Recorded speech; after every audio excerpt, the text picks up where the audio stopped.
একমাত্র দিতে পারে। এখানে বহু মুরব্বী মানুষ উপস্থিত আছেন, মুরব্বীরা সাক্ষী। যখনই ধানের শীষ দেশ পরিচালনার দায়িত্ব ছিল, তখনই পৌরসভার ইলেকশন হোক, ইউনিয়ন পরিষদ ইলেকশন হোক, আল্লাহর রহমতে মোটামুটি ঠিকঠাক ভাবে ইলেকশন হয়েছে। তখনই যখন ধানের শীষ ক্ষমতায় ছিল, প্রত্যেক মানুষ মন খুলে কথা বলতে পেরেছে, সরকারের সমালোচনা করতে পেরেছে। সরকারকে বলতে হচ্ছে কোন মানুষ ঘুমের শিকার হয়নি, গুণের শিকার হয় নাই যখন ধানের শীষ দেশ পরিচালনার দায়িত্বে ছিল। প্রিয় ভাই বোনেরা, আজ বহু মানুষের আত্মত্যাগের বিনিময় আজ আমরা এই জায়গায় এসে দাঁড়িয়েছি। আমি মাঝে মাঝে একটি কথা বলি, টেক ব্যাক বাংলাদেশ। শুনেছেন কথাটা? এই কথাটার অর্থ কি? অর্থাৎ টেক ব্যাক বাংলাদেশ মানে যেই স্বৈরাচার বাংলাদেশকে ছিনতাই করে নিয়ে গেছিল, যেই স্বৈরাচার বাংলাদেশকে অন্য আরেকজনের হাতে দিয়ে দিয়েছিল। বুঝতেই পারছেন কাদের কথা বলছি? বুঝতে পারছেন? আমরা কি শুনেছি সেই সময়? এই দলের লোকেরা একটি দেশ থেকে এসে বলতো, আমরা বলে আসছি আমাদেরকে ক্ষমতায় রাখার জন্য। এই দেশের ক্ষমতার মালিক কে? ক্ষমতার মালিক জনগণ। এই যে আমার সামনে হাজার লক্ষ মানুষ দাঁড়িয়ে আছে, আপনারা হচ্ছেন এই দেশের ক্ষমতার মালিক।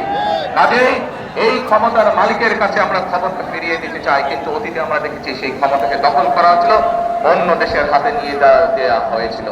সেজন্যই বলে টেক ব্যাক বাংলাদেশ, অর্থাৎ টেক ব্যাক বাংলাদেশের অর্ধেক পথ আমরা মাত্র অতিক্রম করতে পেরেছি। আমরা একটি জায়গায় এসে দাঁড়িয়েছি যেখানে আমরা গণতন্ত্রকে প্রতিষ্ঠিত করব। গণতন্ত্রকে যদি প্রতিষ্ঠিত করতে পারি, আমরা গণতন্ত্রকে যদি প্রতিষ্ঠিত করতে পারি, ইনশাআল্লাহ একই সাথে আমাদেরকে আরো কাজ করতে হবে। কি সেই কাজ? দেশের মানুষের অর্থনৈতিক সমস্যার সমাধান করতে হবে। এখানে হাজারো লক্ষ বেকার যুবক সারা দেশে আছে না? তাদের কর্মসংস্থানের প্রয়োজন। আমরা আমাদের পরিকল্পনা গ্রহণ করেছি। আমি প্রায় 1 মাস আগে যখন বিদেশ থেকে ফিরে এসেছি, প্রায় 17 বছর পরে একটি কথা বলেছিলাম, কিন্তু সকল মানুষের জন্য আমরা কর্মসংস্থানের ব্যবস্থা করতে চাই, যাতে এই মানুষগুলো নিজের পায়ে দাঁড়াতে পারে, শক্ত ভিত্তির উপরে যাতে এই মানুষগুলো দাঁড়াতে পারে। প্রিয় ভাই বোনেরা, শুধু আমাদের ভাই বোনদের যুবক যুবতী যারা আছে, যুব সমাজের যারা সদস্য, তরুণ সমাজের যারা সদস্য, তাদের শুধু কর্মসংস্থানের ব্যবস্থাই আমরা করতে চাই না, তাদের কর্মসংস্থানের পাশাপাশি আমরা তাদেরকে অর্থনৈতিক ভাবে সচ্ছল ভাবে গড়ে তুলতে চাই। যেন আপনারা লন্ডনেই যান, অথবা এখান থেকে মধ্যপ্রাচ্যে যান, অথবা দেশে যান, আমরা আপনাদেরকে ট্রেনিং দিয়ে পাঠাবো, আপনাদেরকে আমরা সেই দেশের ভাষা শিক্ষা দিয়ে পাঠাবো, যাতে ওই দেশে গিয়ে আপনারা কর্মসংস্থানের ব্যবস্থা দ্রুত করতে পারে, যাতে করে আপনাদের আয় রোজগার, যদি আপনি কোন রকম দক্ষতা ছাড়া সেই দেশে যান, আয় রোজগার কম হবে। কিন্তু যদি কোনো ট্রেনিং নিয়ে যান, তাহলে কি হবে? রোজগার বেশি হবে না? আমরা সেই ব্যবস্থা এই দেশের মানুষের জন্য করতে চাই। প্রিয় ভাই বোনেরা, দেশের জনসংখ্যার অর্ধেক নারী। দেশনেত্রী খালেদা জিয়া তার শাসন আমলে এই দেশের মেয়েদের জন্য ক্লাস 1 থেকে ইন্টারমিডিয়েট পর্যন্ত শিক্ষা ব্যবস্থা ফ্রি করেছিলেন। মনে আছে আপনাদের? আপনাদের অনেকের ঘরেই মা বোনেরা আছে যারা সেই সুযোগ পেয়েছে এবং শিক্ষিত হয়েছে। আগামী দিনে ইনশাআল্লাহ এই যে 12 তারিখ আসছে, এই 12 তারিখের নির্বাচনে আপনারা ধানের শীষকে জয়যুক্ত করলে পরে এই দেশের ধানের শীষকে আপনারা জয়যুক্ত করলে পর আমরা এই দেশের নারী সমাজকে ফ্যামিলি কার্ড নামে একটি দিব। বিশেষ করে বিভিন্ন পরিবারের সদস্য যারা আছে, যারা মা, যারা গৃহিণী, যারা গৃহকর্ত্রী, সেই মাদেরকে, সেই বোনদেরকে আমরা দেবো। বিশেষ করে এই এলাকায় প্রায় 130টির মতন চা বাগান রয়েছে, আছে না? চা বাগানের শ্রমিকরা, বিশেষ করে নারী শ্রমিক যারা, তারা অত্যন্ত কষ্টের মধ্যে দিনাপাত করতে হয়, তাদের যে আয় রোজগার হয় সেটি তাদের জন্য যথেষ্ট নয়। সেই সকল পরিবারকে, সেই সকল নারীদেরকে আমরা ফ্যামিলি কার্ড দিতে চাই, এবং ফ্যামিলি কার্ডের মাধ্যমে তাদেরকে আমরা হয় খাদ্য সহায়তা দিব, অথবা তাদেরকে আমরা নগদ সহায়তা দিব, যাতে করে তারা তাদের সংসার সুন্দরভাবে গড়ে তুলতে পারে, সুন্দরভাবে চালাতে পারে। নারীদেরকে শিক্ষা হোক বা না হোক, কোন নারী যদি শিক্ষিত হয় কিন্তু সেই নারীর যদি পরিবার থাকে, প্রত্যেকটি নারীকে ইনশাআল্লাহ ঘরে ঘরে আমরা ফ্যামিলি কার্ড পৌঁছে দিব। প্রিয় ভাই বোনেরা, বাংলাদেশ কৃষি প্রধান দেশ, এই এলাকায় বহু কৃষক ভাই আছে না? এই কৃষক ভাইদের পাশেও আমরা এসে দাঁড়াতে চাই। যেমন ভাবে তরুণ বা যুব সমাজের সদস্যদের পাশে দাঁড়াতে চাই, তাদের কর্মসংস্থানের ব্যবস্থা করে তাদেরকে বিভিন্ন ট্রেনিং দিয়ে আমরা দাঁড়াতে চাই, একইভাবে আমরা কৃষক ভাইদের পাশেও দাঁড়াতে চাই। কৃষক ভাইদের পাশে দাঁড়িয়ে কৃষক ভাইদেরকে আমরা, নারীদেরকে যেরকম আমরা ফ্যামিলি কার্ড দেব, কৃষক ভাইদেরকে আমরা একটি কৃষক কার্ড দিতে চাই, যেই কার্ডের মাধ্যমে তারা ঋণ সহায়তা সহ, সার বীজের সহায়তা সহ বীমা সহায়তা পাবে, যাতে করে তার বিপদের সময় সরকার তার পাশে থাকতে পারে, যাতে করে এই দেশের সারা বাংলাদেশের কৃষকরা ধীরে ধীরে তাদের অর্থনৈতিক মেরুদণ্ড যাতে মজবুত হতে পারে, কৃষক যাতে নিজের পায়ে দাঁড়াতে পারে, সেই জন্য আমরা পরিকল্পনা গ্রহণ করেছি। কিন্তু প্রিয় ভাই বোনেরা, এই পরিকল্পনাগুলো বাস্তবায়ন করতে হলে কি করতে হবে? পরিকল্পনাগুলোকে একমাত্র তখনই বাস্তবায়ন করা সম্ভব হবে যখন আপনারা এই দেশের ধানের শীষের সরকার প্রতিষ্ঠিত করতে পারবে। পরিকল্পনা গ্রহণ করেছি, সেই পরিকল্পনাটি হচ্ছে আমরা যেমন কৃষকদের পাশে দাঁড়াতে চাইছি, আমরা যেমন আমাদের মা বোনদের পাশে দাঁড়াতে চাইছি, আমরা যেমন আমাদের তরুণ সমাজ, যুব সমাজের যারা বেকার তাদেরকে ট্রেনিং দেওয়ার মাধ্যমে, ভাষা শিক্ষা দেওয়ার মাধ্যমে যেমন তাদের কর্মসংস্থানের ব্যবস্থা করতে চাইছি, একইভাবে আরেক শ্রেণীর মানুষের পাশে আমরা দাঁড়াতে চাইছি। তারা কারা? তারা আমাদেরই আপনজন, আমাদেরই নিকটজন। এই মানুষগুলো আমাদের দুঃখের সময় আমাদের সাথে থাকেন, সুখের সময় আমাদের সাথে থাকেন, জীবনের সময় আমাদের সাথে থাকেন, মৃত্যুর সময় আমাদের সাথে থাকেন। অর্থাৎ আমাদের বিভিন্ন সারা দেশে যে মসজিদ আছে, মাদ্রাসা আছে, সেখানকার খতিব সাহেবরা, সেখানকার ইমাম সাহেবরা, মুয়াজ্জিম সাহেবরা, আমরা এই মানুষগুলোর জন্য সরকারের পক্ষ থেকে একটি সম্মানের ব্যবস্থা করতে চাই। মসজিদের ইমাম সাহেব, খতিব সাহেব, মুয়াজ্জিম সাহেবরা যেন আত্মসম্মান নিয়ে সম্মানের সাথে এই সমাজে বসবাস করতে পারে। এখন প্রিয় ভাইরা, এই ভাই বোনরা, এই সব কাজ যদি সফল করতে হয়, তাহলে এই যে এখানে 4 ব্যক্তির হাতে যে ধানের শীষ তুলে দিলাম, এই 4 ব্যক্তিকে কি করতে হবে? কিন্তু এখানে আরেকটি কথা আছে, কিন্তু কথা। পত্রপত্রিকা তো কম বেশি সবাই পড়েন না? ফেসবুক তো কম বেশি সবাই দেখেন না? এই ফেসবুকে দেখেন, পত্রপত্রিকাও এসেছে একটি সংবাদ। কি সেই সংবাদ? মধ্যপ্রাচ্য সহ দেশের বিভিন্ন জায়গায় এনআইডি কার্ড নিয়ে, মোবাইল নাম্বার নিয়ে মা বোনদেরকে বিভ্রান্ত করছে একটি দল। দেখেছেন? একটি দল বিভিন্ন ভাবে বিভ্রান্ত করছে। আমরা দেখেছি গত 15 বছর, 16 বছর কি হয়েছে, জনগণের ভোট ডাকাতি হয়েছে। এখন এই দেশে এখন বর্তমানে আরেকটি রাজনৈতিক দল, তারা এই ষড়যন্ত্রে লিপ্ত হয়েছে। এইখানে আজকে যারা উপস্থিত আছেন, আপনাদের কাছে আমি বিনীত অনুরোধ করব, এবং আপনাদের মাধ্যমে এই পুরা জেলার 4টি নির্বাচনী এলাকার যত ভাই বোন মুরব্বী আছেন, যারা ভোটার আছেন, সকলকে আমি অনুরোধ করব অত্যন্ত সতর্ক থাকার জন্য, সজাগ থাকার জন্য। কারণ এরা মানুষকে বিভ্রান্ত করছে এবং এরা ষড়যন্ত্র শুরু করেছে। পত্রিকায় পড়েছি আমরা, সোশ্যাল মিডিয়াতে, সামাজিক মাধ্যমে রেখেছি যে ব্যালট পেপার তারা গায়েব করে দিচ্ছে, সব ব্যালট পেপার নিজেদের কবজায় নিয়ে নিচ্ছে। অর্থাৎ আবার ভোট চুরির প্রক্রিয়া তারা শুরু করেছে। দেখেছেন আপনারা? দেখেছেন কিভাবে যে রাস্তার উপর দাঁড়িয়েছে? দেখেছেন আপনারা?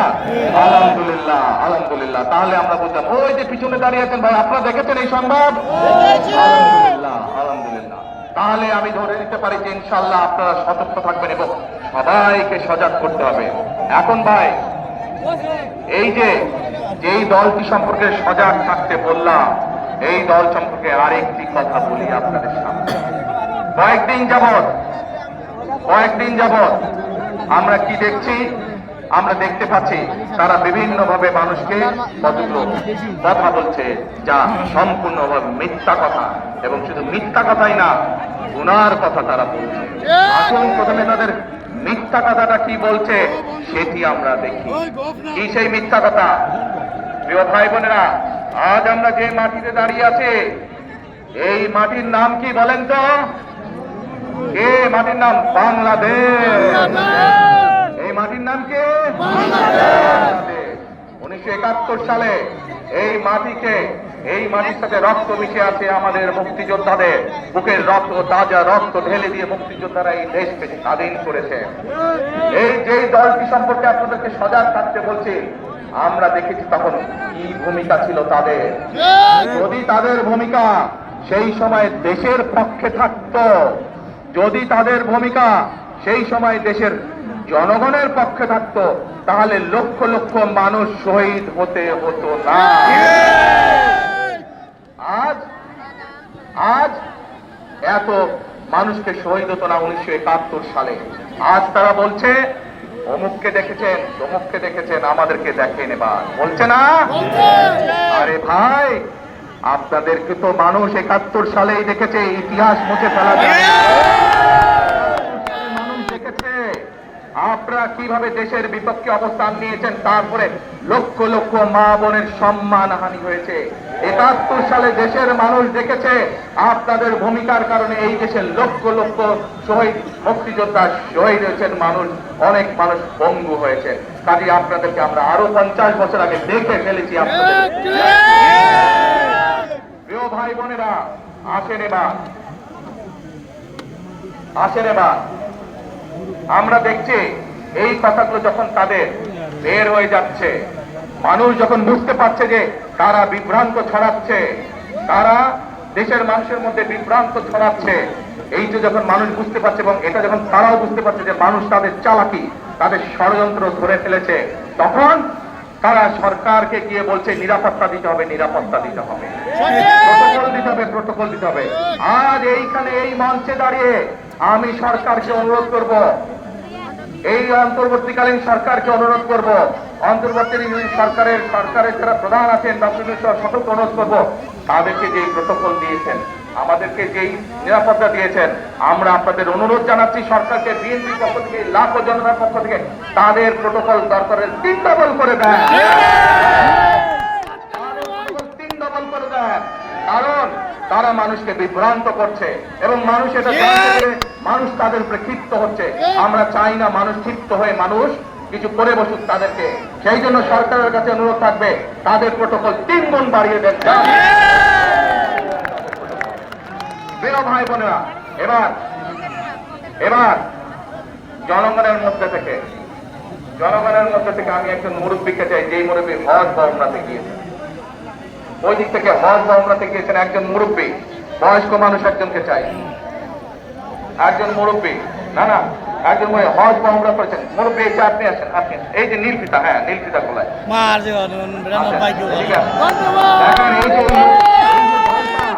এই দলটা কিভাবে উপরে নিয়েছেন, উপরে এই দলটা কিভাবে দেশের মানুষকে মিথ্যাকে বলেছে, দেশের মানুষকে কিভাবে ঠকাচ্ছে, আমি আপনাদের সামনে প্রমাণ করে দিচ্ছি।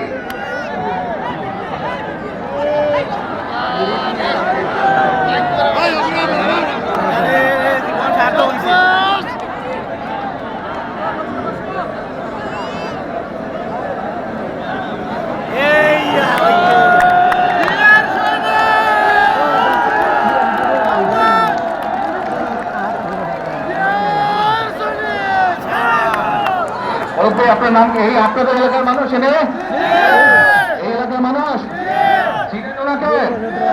আচ্ছা মুরব্বী, আপনার নাম কি? আপনি কবে গেছেন, হজে না ওমরায় গেছেন? আমি উমরায় গেছি 5 বছর আগে। 5 বছর ওমরায় গেছেন। আচ্ছা, তো ওমরাতে যখন গেছেন আপনি ওমরা কোথায় করেছেন?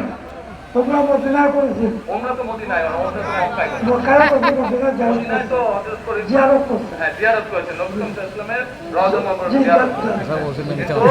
কিন্তু করেছেন ওমরা করেছেন কোথায়? কাবায় না? কাবায়। আপনারা সবাই শুনতে পাচ্ছেন আমার কথা? মন দিয়ে কান দিয়ে শুনবেন। আমি ওনাকে একটা প্রশ্ন করবো, দেখি উনি কি বলেন। আচ্ছা মুরব্বী, বলেন তো আমাকে, এই যে কাবায় আপনি গেছেন, আল্লাহর ঘর না ওটা? ওটা আল্লাহর ঘর। আচ্ছা, ওটার মালিক কে? বলেন। আল্লাহ। কিসের মালিক? আল্লাহ। দুনিয়ার মালিক আল্লাহ, কাবার মালিক আল্লাহ। কাবার মালিক আল্লাহ, আল্লাহ। দুনিয়ার মালিক আল্লাহ, আল্লাহ। আমাদের মালিক আল্লাহ, কিসের মালিক? আল্লাহ। আমাদের মালিক আল্লাহ, নিজেদের মালিক আল্লাহ, সব কিছুর মালিক আল্লাহ। ঠিক আছে কথা? ঠিক আছে। তার মানে এই দুনিয়া এই যে সূর্য, এই যে চাঁদ উঠবে একটু পরে, চাঁদ সূর্য পৃথিবী যাই দেখি আমরা সকল কিছুর মালিক কে? আল্লাহ রাব্বুল আলামিন হচ্ছে সকল কিছুর মালিক। আমরা কি দেখছি?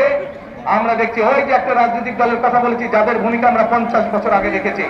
আমরা দেখছি এদের কিছু কিছু সদস্য আমাদের নিরীহ মা বোনদের বাসায় গিয়ে গিয়ে, মা বোনদের কাছে গিয়ে কিসের টিকিট বিক্রি করছে? টিকিট বিক্রি করছে, জানেন তো? এক মিনিট, আচ্ছা মুরব্বী বলেন তো, এই বেহেশত বা দোজখের মালিক কে? আল্লাহ বলুন। মুরব্বী বলেছে বেহেশত ও দোজখের মালিক ও আল্লাহ তাআলা। আপনারা একমত? একমত, এটার সাথে হাত তুলেন যারা আল্লাহ একমত। সবাই একমত, আলহামদুলিল্লাহ, আলহামদুলিল্লাহ, আল্লাহু আকবার, আল্লাহু আকবার। এখন আমার প্রশ্নটা আপনাদের কাছে, যার মালিক একমাত্র আল্লাহ রাব্বুল আলামিন, সেটা দেওয়ার ক্ষমতা মানুষ কি রাখে? তাহলে যে মানুষ কে বলেন বেহেশতের মালিক আল্লাহ তাআলা, দোজখের মালিক আল্লাহ তাআলা, কে কোথায় যাবে সেটা সিদ্ধান্ত একমাত্র আল্লাহ তাআলা নেবে। তাহলে যারা গিয়ে বলে যে তাদেরকে ভোট দিলে বেহেশতে যাবে, এটা কি হতে পারে? ওনাকে কি না? এটা রীতিমতন শিরকি, শিরকি, শিরকি। আল্লাহর সাথে তারা তুলনা করছে।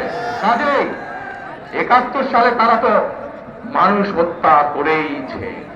এখন তারা আবার বহু মানুষকে বিভ্রান্ত করে তারা শিরকির অংশীদার করছে। কত বড় মুনাফিক, কত বড়!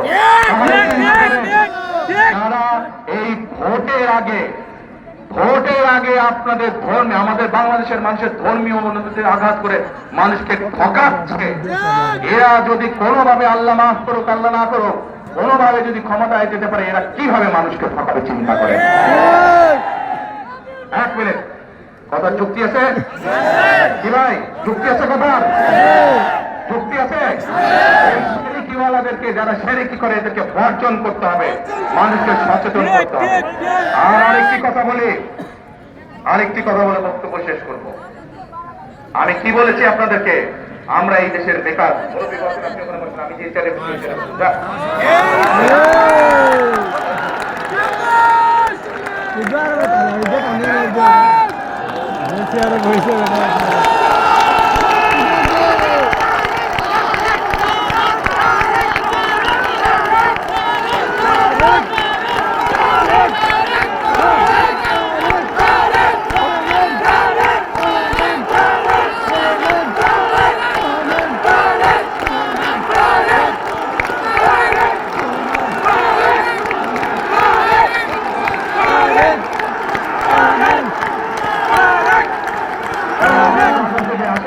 আমরা বক্তব্য শেষ করে আসলে আগাম দেবে মাতৃভাবে বহু মানুষ বহু দূরে যেতে হবে।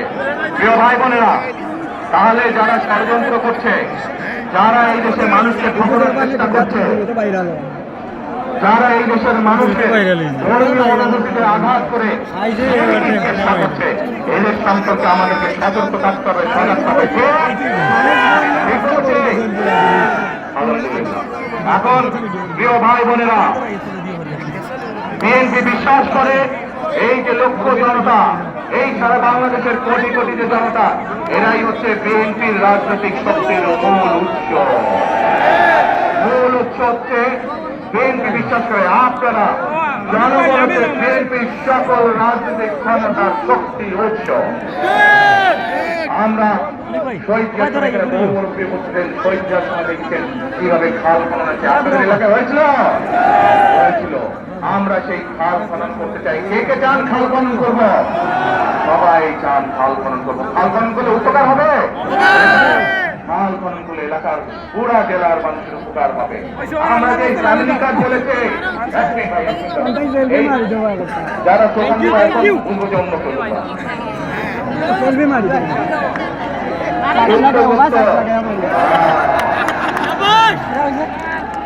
আচ্ছা, এখন সেই জন্য যোগ করতে শান্ত হতে হবে সবাইকে। এখন প্রিয় ভাই বোনেরা, খাল আপনারা কাটতে চান, আমরা আমাদের নদীগুলো, খালগুলোতে, ক্ষেতগুলোতে পানি রাখতে খাল কাটতে হলে অনেক শিশকে জয়যুক্ত করতে হবে। এই চিন্তাকে বলেছে আমাদের গরিব চা বাগান শ্রমিক যে নারীরা আছে তাদেরকে আমরা ফ্যামিলি কার্ড দিতে চাই। এইটা কারা কারা এর সাথে একমত? শুধু শুধু যে চা বাগান শ্রমিকরা নারীরা পাবেন, এই যে তরুণ যুবকদের, যুব সমাজের তরুণ সদস্যদেরকে আমরা এই যে ট্রেনিং দিয়ে যে কর্মসংস্থানের ব্যবস্থা করতে চাই, এই পরিকল্পনা আমরা যারা বাস্তবায়ন করি, এইটা কারা কারা চান? কর্মসংস্থানের ব্যবস্থা, আলহামদুলিল্লাহ, এই কথা। আচ্ছা, তারপরে এই যে বললাম, এই যে মুয়াজ্জিন সাহেবদেরকে, খতিব সাহেবদেরকে আমরা একটি সম্মানের ব্যবস্থা করি, এটার সাথে কারা কারা একমত? আলহামদুলিল্লাহ, আলহামদুলিল্লাহ। এবার যে বললাম যে আমরা কৃষকদেরকে কৃষি কার্ডের, ভাই তুমি পারো না, আমি শোনো, আমি কি বলি, আমি শোনো। এই যে বললাম কৃষি কার্ডের ব্যবস্থা কৃষক ভাইদেরকে জন্য, যাতে করে তাদেরকে কৃষি ঋণ দিতে সুবিধা হয়, যাতে করে তারা বীমা সুবিধা পায়, তারা বীজ সারের সুবিধা পায়, এইটা যাতে আমরা করতে পারি, এই পরিকল্পনার সাথে কারা কারা একমত? আমরা সবাই। আলহামদুলিল্লাহ। প্রিয় ভাই বোনেরা, এই কাজগুলো আরেকটি গুরুত্বপূর্ণ কথা, আমরা দেখেছি বিগত 15 বছর কিভাবে বাংলাদেশের কে দাসখত দিয়ে এসেছিল আরেকটি দেশের কাছে, দেখেছেন না? দেখেছি।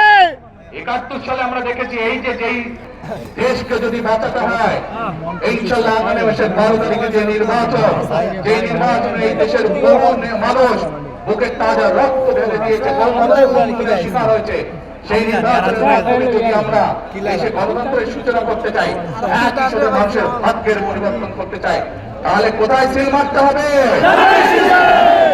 আমাদেরকে সিল মারতে হবে এবং দেশ গঠনে আমাদেরকে কাজে ঝাঁপিয়ে পড়তে হবে।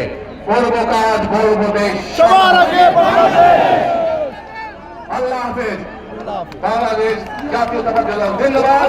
বাংলাদেশ।